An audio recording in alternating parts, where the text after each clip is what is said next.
Presidential Spokesperson Harry Roque waded into the whole confidential funds controversy. We'll speak to him live later in the program. Welcome to the show. I'm Regina Lay. I'm Gretchen Ho. And I'm Dani Laurel. Okay, starting the broadcast on a rather grim note, and we now have confirmation that a fourth Filipino was killed in Israel. Now, the government did not go into details about the victim's identity, but has vowed to provide help for the family. Foreign affairs officials are also busy working on the repatriation of dozens of Filipinos from Israel and Gaza. Camille Samonte with the report.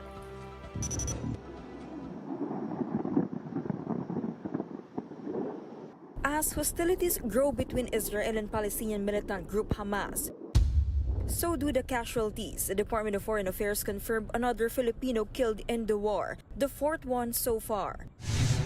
The victim is a Filipino caregiver who was killed on October 7, the day Hamas launched a surprise attack on southern Israel. Upon request of the family, the DFA has agreed not to disclose any more details on the victim's identity. We cannot confirm if she was first abducted and then killed, but it was because of the Hamas attack. She was one of the 3 missing Filipinos that we were hoping to find. OWA will be extending financial and funeral assistance as well as scholarships to the victim's family. Authorities are still looking for 2 other missing Filipinos in Israel, and it's still uncertain if they were among those abducted by Hamas.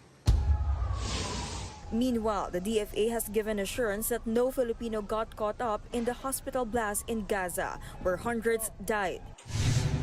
The government is preparing to bring home the second batch of Filipino repatriates from Israel.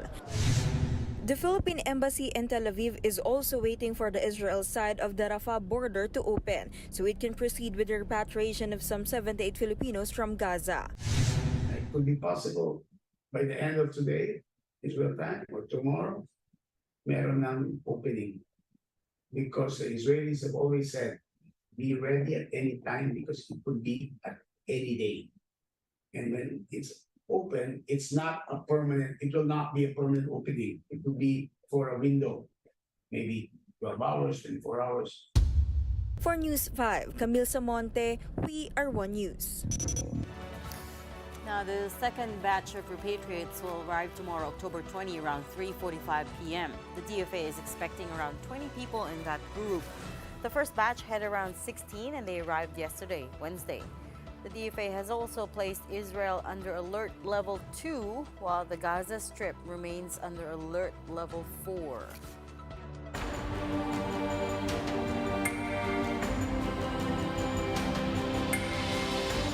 It's day 1 of the 10-day campaign period for the Barangay and Sangguniang Kabataan elections. Tignan natin ano nga ba yung mga naging pakulo ng mga kandidato at pati na supporters nila. Una-una, as soon as this clock struck 12, supporters of candidates in Manila started putting up campaign materials in their barangays. Paalala lang po sa campaign rules, dapat ang mga tarpaulin at poster ay sa designated common poster areas lamang. Every election po yan. Pwede naman sa private properties, yun nga lang kailangan ipaalam at may permiso ito ng may-ari. Dito naman sa Metro Manila, maulan ng unang araw ng kampanya, gaya na lamang sa motorcade na ito sa Barangay Bagong Silangan sa Quezon City. Pero tuloy pa rin ang motorcade at house-to-house campaign. Incidentally, Bagong Silangan is one of the barangays placed by the Comelec under the orange category due to the intense political rivalry. Over in Caloocan, parang fiesta lamang. Some posters were hung like banderitas along the streets. But Comelec reminds candidates that these are not allowed, and violation of this rule is a ground for disqualification.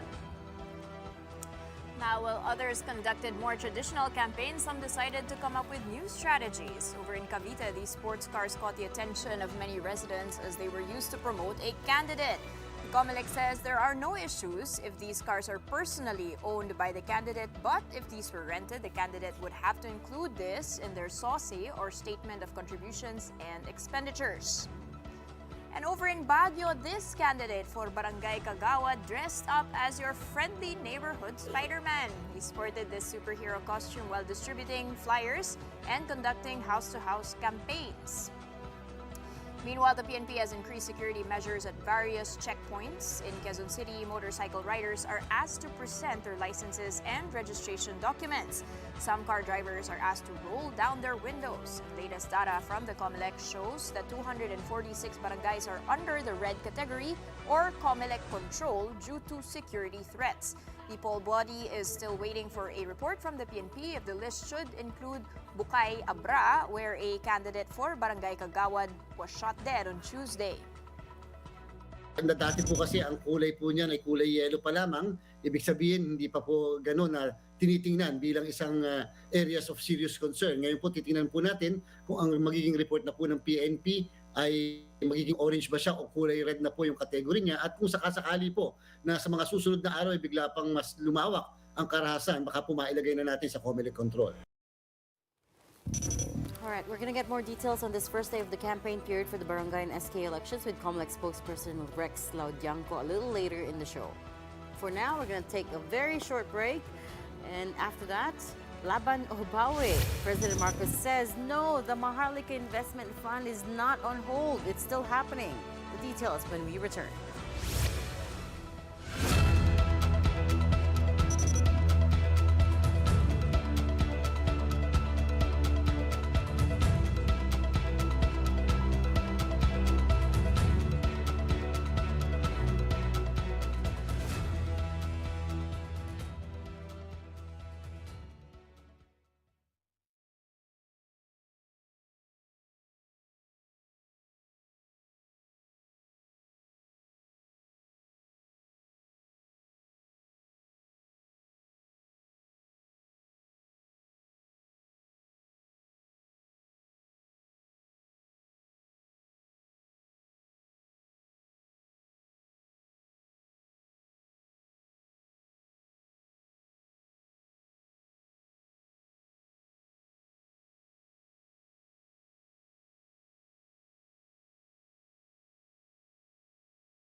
And you're still watching the big story here on One News. President Bongbong Marcos now says the Maharlika Investment Fund is not on hold and that they're still working to have it operational within the year. In fact, he says he was alarmed when he woke up this morning and saw the headlines. I was a bit alarmed by the news reports early this morning that I read in the newspapers that we have put the Maharlika Fund on hold. Quite the contrary. The concept of the Maharlika Fund as a sovereign fund or an investment fund, the concept remains a good one. And we are still committed to having it operational before the end of the year. On the contrary, we are just finding ways to make it as close to perfect and ideal as possible. Where it gets confusing is that a memo dated October 12 but only released yesterday said the president was suspending the implementation of the IRR of Maharlika pending further study. Even Executive Secretary Lucas Bersamin confirmed this, as did the Land Bank and the DBP. In any case, the president is now off to Saudi Arabia for the ASEAN and Gulf Cooperation Council Summit. He says he will pitch the fund to investors there. Let's get more details on this from Maricel Halili. Maricel, what's the plan? That's right, Reg. Despite the suspension of the Maharlika Investment Fund, President Bongbong Marcos seemed to be eager to continue touting the policy to the business leaders in the Middle East. In fact, this is one of the items in the agenda of the president during his visit to Saudi Arabia. The president also assured that the government continues to consult with the economic managers with regards to the MIF. Meanwhile, President Bongbong Marcos described the ASEAN Gulf Cooperation Council Summit as an important platform to discuss various regional issues, including the flow of goods and digital transformation. He also mentioned that this is a good opportunity to highlight the importance of cooperation among countries to ensure the protection of the overseas Filipino workers. Reg? Thanks so much for that update, Maricel Halili. Now, speaking of funds, let's talk about confidential funds. And we have yet another cryptic post from Vice President and Education Secretary Sara Duterte. She urged her followers to, in her words, exercise caution when dealing with friends. Now, in a video posted on her Facebook account, she says, quote, "Know who your true friends are." Duterte did not mention any specific individuals, but many assumed it has to do with the House of Representatives shooting down her requested confidential funds for both the OVP and the DepEd. Here's a part of the message. Huwag kayong sumama sa anumang uri ng pang-aapi. Sa halip, sa mga oras ng kagipitan, magmasid at magkilala kung sino ang tunay na mga kaibigan na nasa inyong tabi. Lahat ng bagay sa mundo ay may kanya-kanyang panahon. Well, one person who's squarely in the VP's corner is former presidential spokesperson Harry Roque, who's come out lashing out at Congress over the realignment of those funds. We have with him on the show tonight. Good evening, Attorney. Welcome to The Big Story. Thanks for joining us.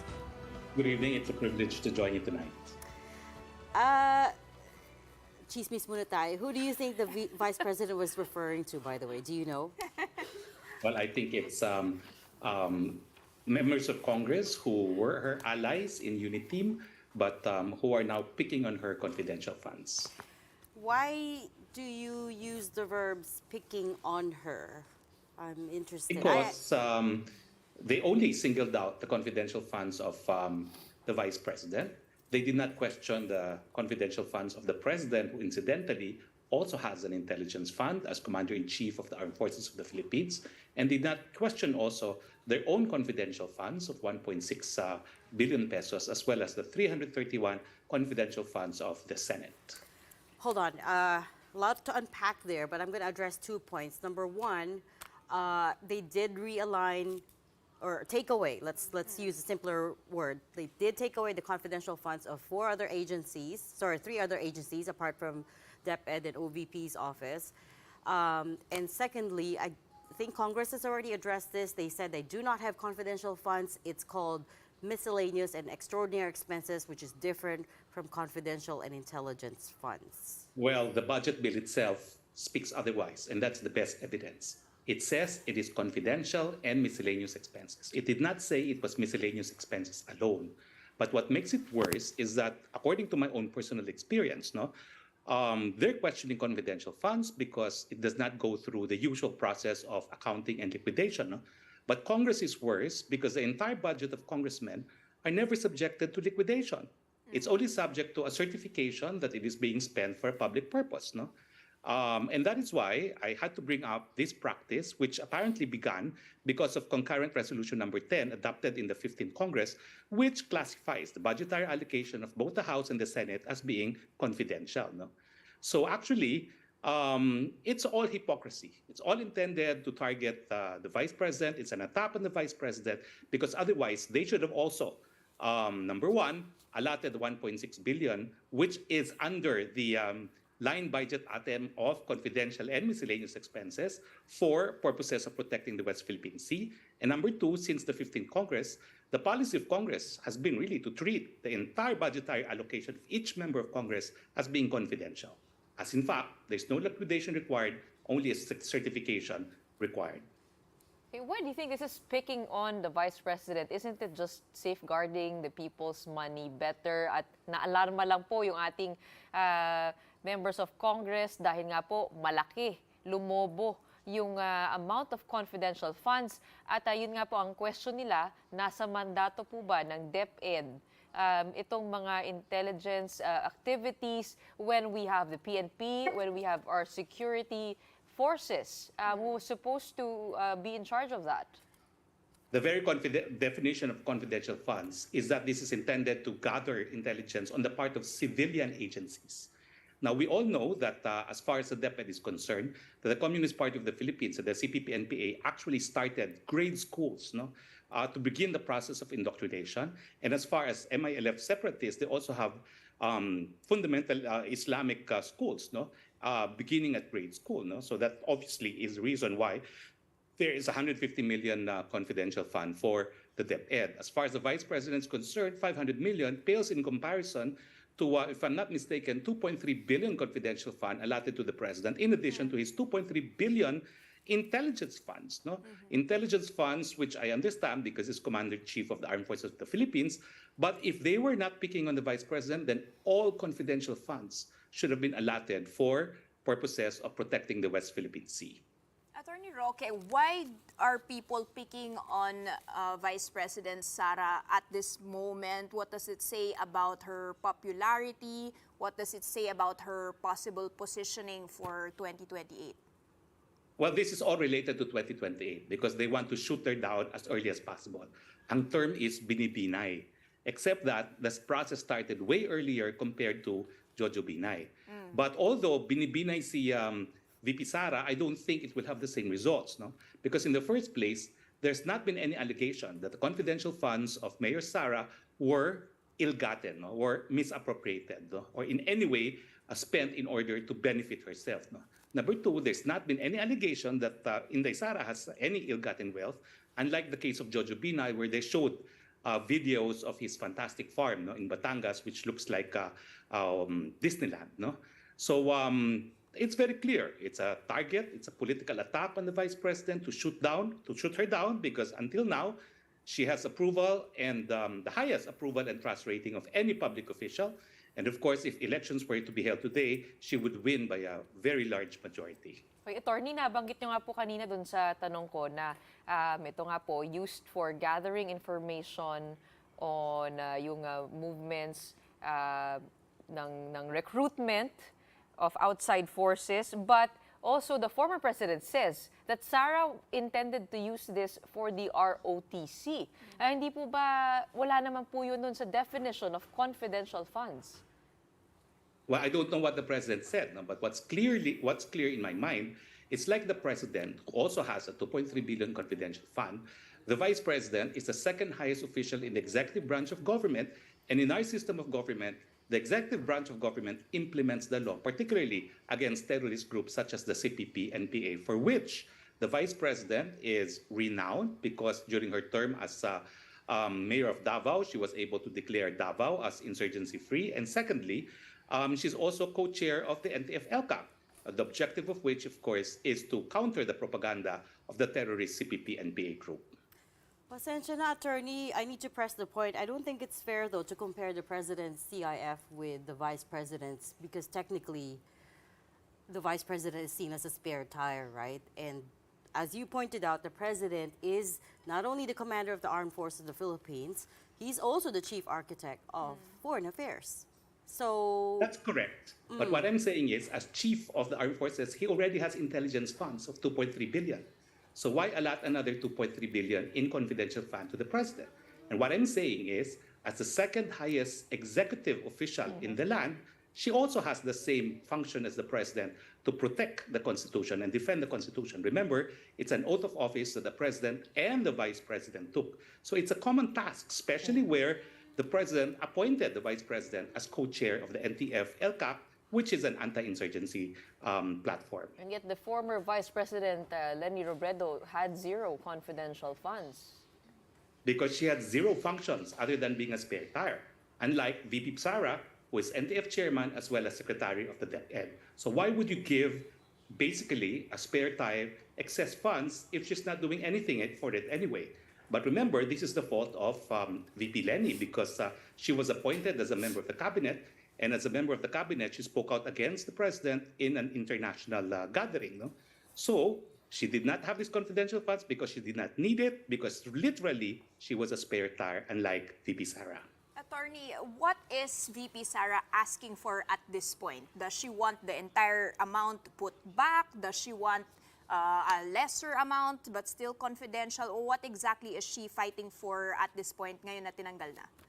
She has said that she can live without confidential funds, But as a supporter, and like many of her supporters, we see this as an attack on the vice president, all because she's the leading contender for 2028's presidential elections.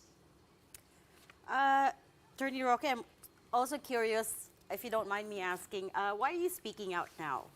Why have you Because, thank you for that question. Yeah, but hold on. Why now? No, why not before when I was a congressman? Because it's only now that Congress is playing holier than thou. Hold on, Attorney, but also because since former President Duterte stepped down, you've been relatively quiet. You've not given many interviews, but now you've come out of the woodwork and come out fighting and, lashing out at Congress. And I'm really curious why. Well, to begin with, tumaas talagang balahibo ko when Congresswoman Stella Kimbu said that Congress was on the right side of history. And I really felt this was the height of hypocrisy because I knew what the policy of Congress was. Sabi nga nila, bago mo punahin ang dungis ng iba, punasan mo muna yung sarili mong dungis. But Congress, in abolishing the confidential fund of the Vice President, was saying that there has to be a system in place to check how public funds are being spent.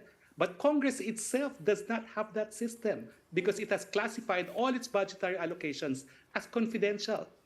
And in fact, does not require liquidation, which is contrary to the provision of the Constitution that all funds allotted to Congress, both Senate and the House, should be subjected to regular accounting. All right, but sir, it's not mutually exclusive. They could do that as well, diba? Pwede rin namang punahin what you're mentioning, that the lack of check and balances, that doesn't necessarily mean that what they're doing to the confidential funds is wrong. But you see, when they adopted that concurrent resolution, that became law because they are the lawmaking body. So they made up a law which particularly favors them because they're the only ones exempt from the system of liquidation. And believe me, as having taught in a state university, UP, for 15 years, having been director of its Institute of International Legal Studies, even a cup of coffee that you serve to a visitor must be liquidated properly, meaning the person who drank the coffee must sign that he drank coffee. No? Why couldn't Congress do the same thing? Now, the same thing was my experience when I was a spokesperson in the executive branch of government. No? I had to pay $220,000 from my own pocket because there were meals that people who I served meals to did not sign for. And because I was not able to liquidate $220,000 worth of food, I had to pay for these items from my own personal pocket. But you see, if you're a congressman, I mean, from my personal experience, no need for liquidation. Just sign the certification and that's done and over with. Attorney, just taking a look at what's happening now, geopolitics, our problems in the West Philippine Sea, and taking a look at the request for confidential funds of the Vice President and the DepEd, and putting that side by side with the confidential funds that was allocated for the Coast Guard for the past 17 years, don't you think we have a bigger problem with external security than internal security? And that's the reason why, that could also be the reason why our congressmen are realigning the funds. See, that's also a curious thing, because why would the Coast Guard need intelligence funds? Are they going to pay Chinese informants? They don't need intelligence funds, no? As far as the Coast Guard is concerned, they need subscription to satellite images. And already, countries like Canada are offering it to us for free. So you can see that this is nothing but hypocrisy, no? Using a hot issue, appealing to the patriotism of the people to justify the attack on the Vice President. Again, I see no reason why to give Coast Guard additional confidential funds, no? When the threat is coming from the Chinese, unless they're saying we have the capability to buy intelligence from Chinese nationals, no? Especially the Chinese nationals whom we claim to be our militia members. But to your knowledge, how big of a problem do we have with the CPP-NPA? I mean, I just came from the BARM region, and the government was saying that we have triumphs already. The presence of Abu Sayyaf is Basilan, for example, is already Abu Sayyaf free. Jolo is almost there as well.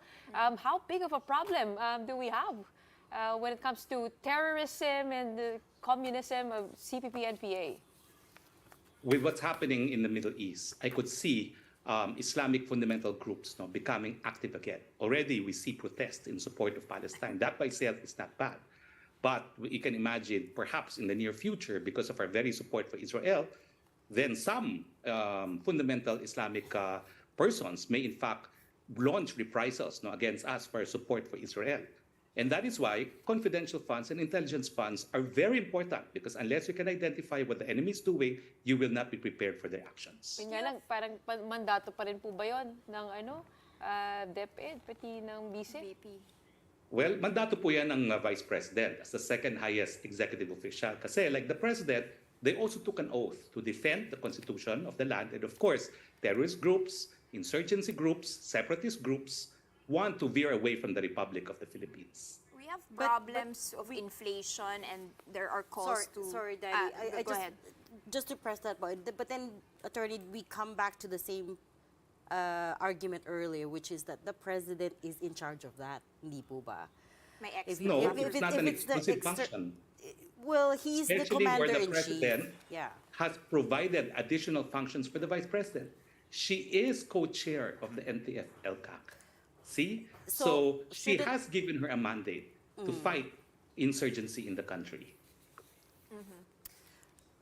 Back to the point of inflation, the initial calls to scrap the confidential funds were really to realign the funds for more social purposes, which is to address poverty, to put it in other social welfare programs. Hindi ba kayo sang-ayon with this, especially during these very difficult times? Should we not be prioritizing the money?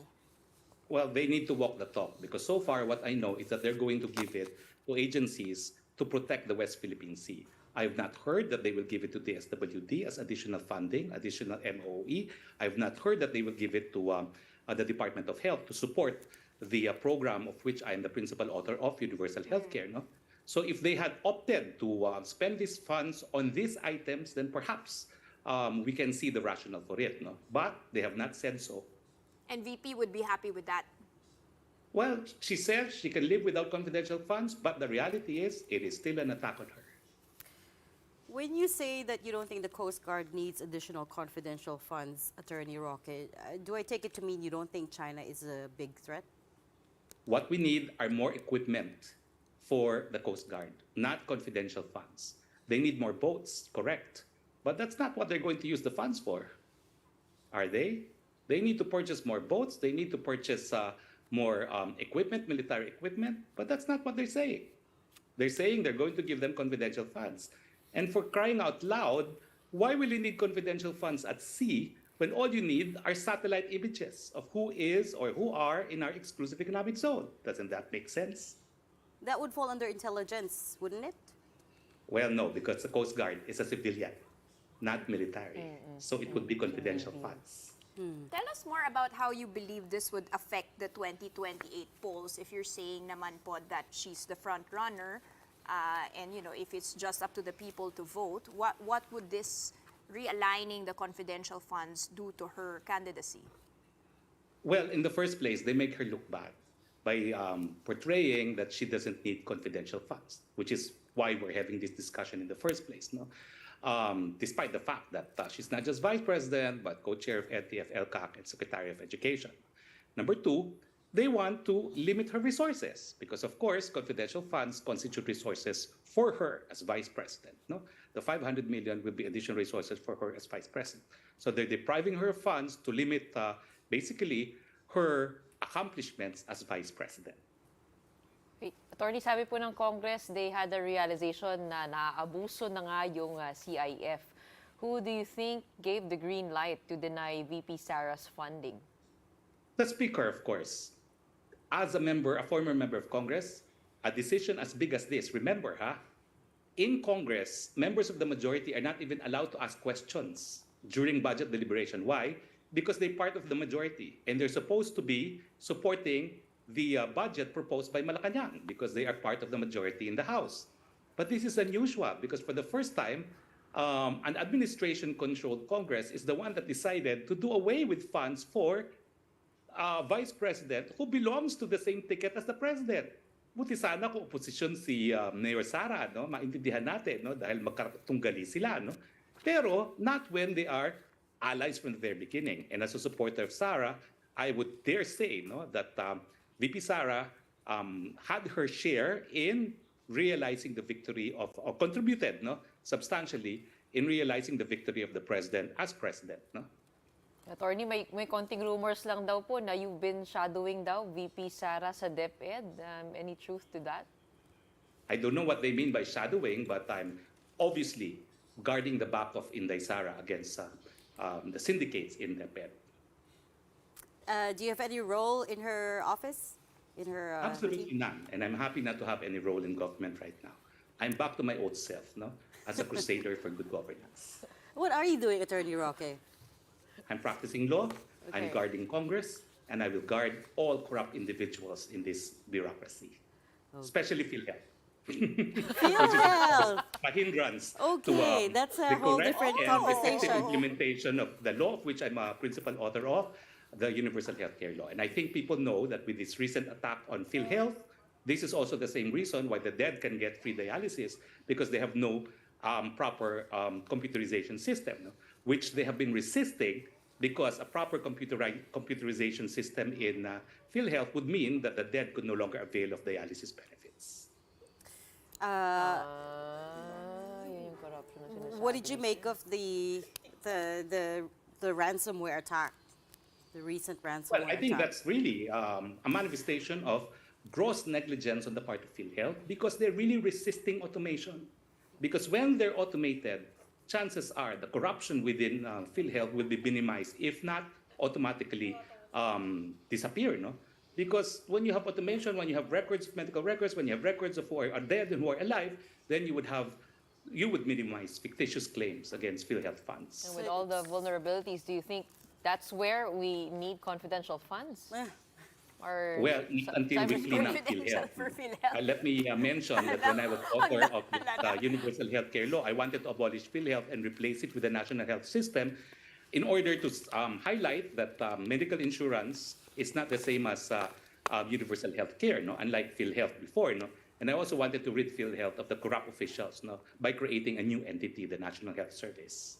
Sino naman pinaparingnan nyo, Attorney? Well, it did not happen, because apparently the Senate author of the bill, Ralph Recto, was also the author of the PhilHealth bill, and he would not hear of abolishing PhilHealth. Because? Because he authored the PhilHealth law, no? And he wanted PhilHealth to remain as PhilHealth. Attorney, do you Which took- still do TikTok? For our Not too viewers much, here, but I will. On still what? have fans. How many followers do you have, Attorney? Well, you know, I have more followers on TikTok, actually. I'm more popular when I dance in TikTok, but I minimize that now. Oo nga, oo nga. Bakit naman? Hanapin namin ilan. People are Well, you know, clamoring. I'm hoping that Thousands. people will debate more rather than dance more. Okay, well, keep us posted. We're going to have to leave that there for now. We thank you so much for joining us tonight. That was former presidential spokesperson Harry Roque. Thank you. It was really a pleasure. Good. All right, pausing for a quick break right after that. 2 more suspects in the hazing death of criminology student Aldrin Bravante have surrendered to authorities. The latest on that case when we return. Keep it here on One News.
Welcome back. You're still watching a big story here on One News.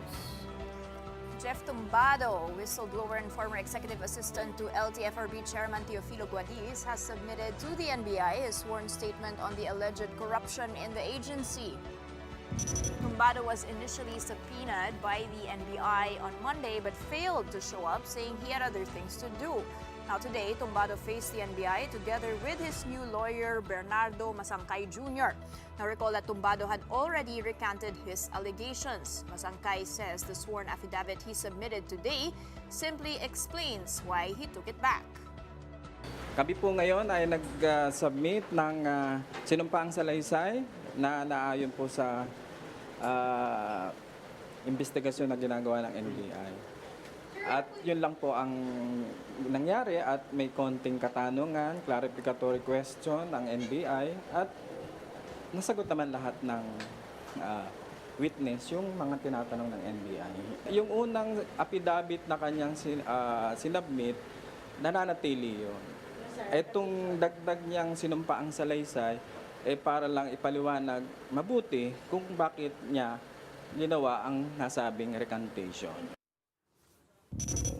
Now, in the copy of that sworn affidavit obtained by the media, Tumbado admits that he and Guadiz had a misunderstanding causing him to resign as his executive secretary. Tumbado says he was enraged when he heard rumors that Guadiz was claiming that he was kicked out for asking for money. Tumbado says that is when he planned to get back at Guadiz. But now, the two have apparently made up. Does this mean that Tumbado is no longer accusing anyone of corruption? Let's bring in Marlene Alcaide for the answer. Marlene? Gretch, Tumbado's lawyer, attorney Bernardo Masangkay, said that while Tumbado is recanting some of his statements from the press con with Manibela, he is maintaining allegations of corruption at the lower level. Citing Tumbado, Masangkay says low-level transport employees, especially those in technical operations, are allegedly accepting bribes from franchise applicants. Now, we also asked Tumbado whether he and Guadiz have officially patched things up after his recantation, and here's what he said. Planchado na ba yung gusot na yun between you and Guadiz? Siguro, pag natapos na lahat, pati kasama yung mga hearings, dun pa lang natin masasabi kung talagang wala na kaming issue, dalawa. Definitely meron pa. Gretch, we also asked Tumbado about further details on his accusations against low-level employees in the LTFRB, but he told us to just wait for his full statements at an upcoming Congress inquiry. Gretch? Thanks for that, Marlene. Two more suspects in the hazing death of criminology student Aldrin Bravante have surrendered to authorities. Quezon City Police now have 6 suspects under custody, most of whom have already executed extrajudicial confessions. Authorities also secured CCTV footage on the night of the hazing, which shows Bravante being brought to the hospital after falling unconscious. Police said the surrendered suspects provided key information that helped fast-track the case. They're now trying to track down at least 11 more persons of interest. Malapit na tayo sa total solution itong case na ito sapagkat sa bilis ng investigation na ginagawa ng ating mga investigador on the ground ay nakalap natin lahat ng necessary evidences at matibay yung mga ebidensya yon at tatayo sa husgado na magsisecure ng conviction.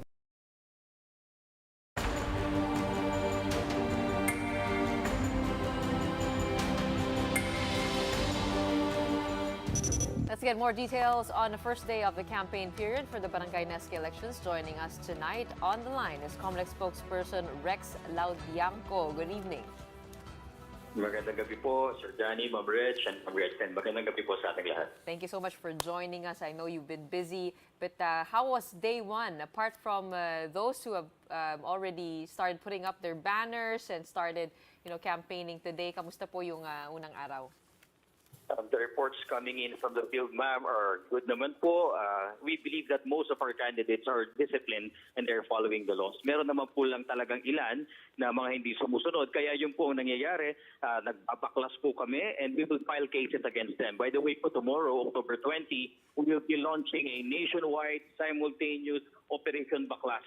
So makikita niyo po sa buong bansa ay magtatanggal po ng lahat ng aming election officers ng mga illegally posted campaign materials, pati na rin po yung unlawful campaign materials, yung wala sa sukat at yung pong inilagay sa hindi common poster area. Hindi po kami titigil sa pagbabaklas but we will be filing cases against them, petitions for disqualification and if necessary, and if our evidence will call criminal case election offense.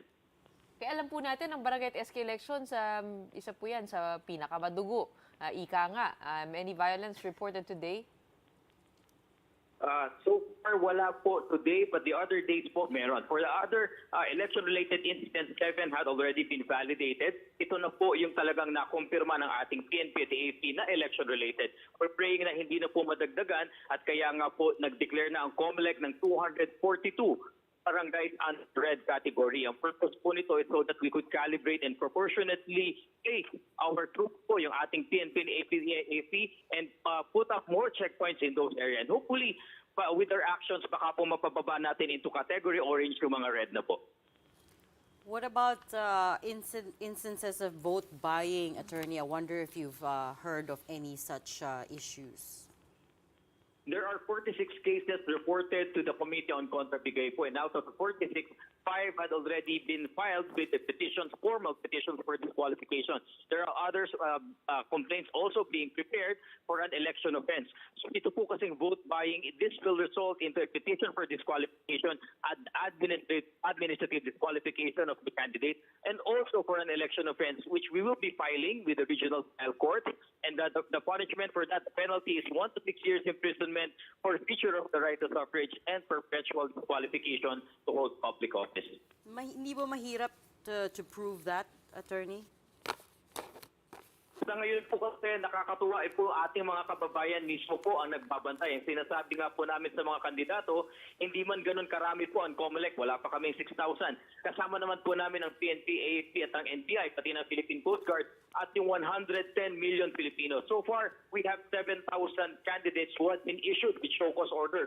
And that's only for premature or early campaigning. And those 7,000 plus reports directly came from our kababayans or their kabarangays. Sila na po ang nagsusumbong at nagbabantay sa mga kandidatong lumalabag sa batas. How many disqualifications so far? There are 200 plus cases filed for petition for disqualification, and there are also 200 plus cases which have been formally filed and undergoing preliminary investigation. So all in all, 400 po ang sabay-sabay na lumalakad po na petitions for disqualification, and the Commission commits that all of these will be resolved before election day so that we could take out their names from the list of candidates. Spokesperson, sabi po nila yung 10 araw na campaign period ay hindi daw enough, especially because we are coming from the last barangay SK elections back in 2018. Na-delay 5 taon before we can have elections again. What your thoughts on that? You know, ma'am, the nature of barangay elections is actually a village elections. Ang magkakalaban po dito, ang botante dito, magkakabarangay, supposedly magkakakilala, magkakababata, madalas nga po magkakamag-anak. And 10 days is more than enough para po liputin mo ang iyong barangay. In the first place po, hindi dapat ganun ka-intense yung kampanya mo dahil po ang boboto sa iyo ay dapat nakakakilala na rin sa'yo dahil ikaw ay kabarangay nila.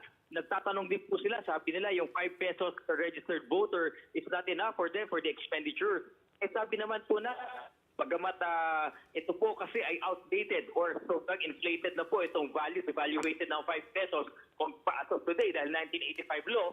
Pero sinasabi rin po namin kung susunod ka lang dun sa lawful campaign propaganda under the Omnibus Election Code and under Republic Act 9006. Ano yan?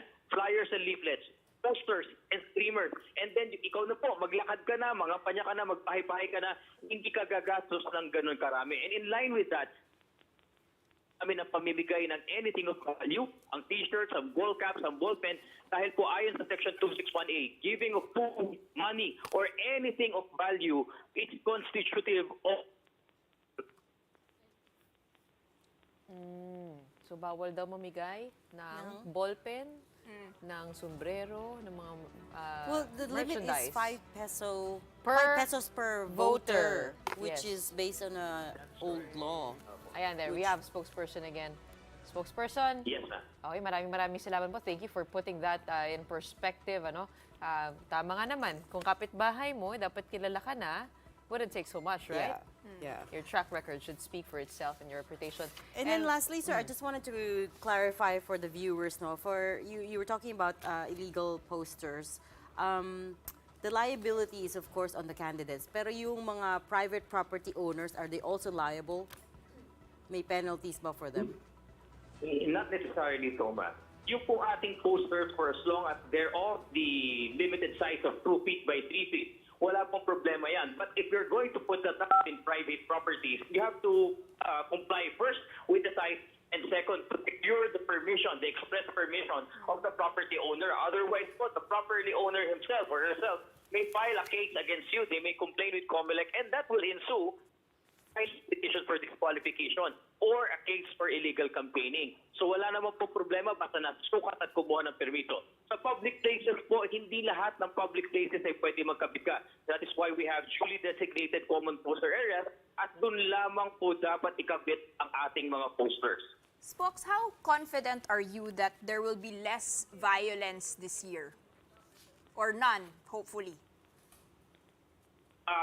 As to the level of confidence, mataas naman po ang confidence namin because ang inaasahan po namin dito ay ang deployment ng pinagsama-sama pong forces ng Comelec, ng PNP, ng AFP, and with the categorization po, maaring mas napaganda namin ang deployment ng troops, that we will be able to concentrate more troops and more policemen in areas where tension is high. And besides, as reported by the PNP, most of the private armed groups have already been neutralized. There had been a cause for consternation po sa Comelec ng mga nakarang elections dahil sila po yung ginagamit, yung tinatawag nating guns, goons, and gold.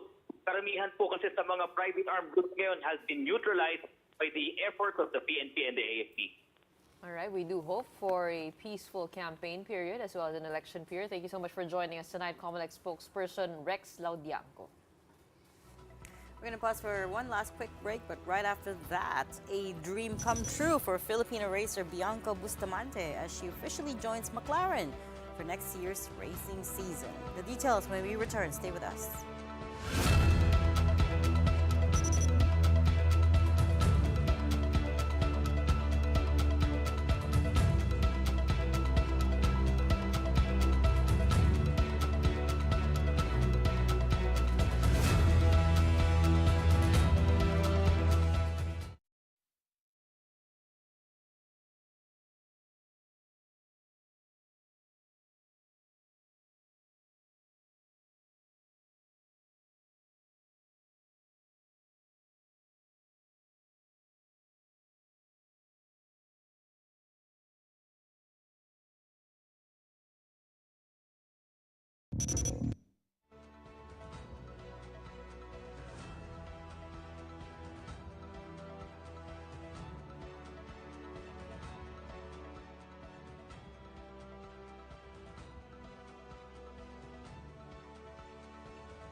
Welcome back. You're still watching the big story here at One News. Asian Games gold medalist EJ Obiena asserted that he is clean following doping allegations made by the wife of French pole vaulter Rody Duterte. Obiena held a virtual press conference earlier today regarding the allegations made by Atty. Duterte. Recall that the wife of the 2012 Olympic gold medalist commented on a Facebook post that Obiena doped his way up in the pole vault rankings. Based on the results which Obiena's team showed to the media, the world number 2 has not failed a doping test and had even taken a polygraph test where he has been certified to be truthful. Obiena says he and his team were deeply hurt by the unfounded accusations by Duterte and that legal action is being carefully planned. I'm not a cheat. I didn't do anything to enhance my performance illegally. It's all because of the hard work of my team. Therefore, I believe that statement really damaged the reputation that I've carefully built the past few years. I don't think there's a space in the sports for doping. It affects, all athletes get one chance to be an elite athlete. And if you're robbed of a moment, a split moment of that, you can never get it back. All right, now still on sports. Our big picture tonight is still sports related. It's Filipina teen racer Bianca Bustamante, who made history yet again as the first female driver to join McLaren's F1 development program. Under McLaren, Bustamante will be under the guidance of former McLaren test driver, Formula One driver, and Le Mans winner Emanuele Pirro. Bustamante first made waves on the world stage of motorsports when she joined F1 Academy's Prema Racing, that was last February, and claimed her maiden victory in Valencia over in Spain last May. She currently ranks 7th in the drivers' standings and is looking to cap off her season within the top 5. Get to know McLaren's newest member, Bianca, in this clip.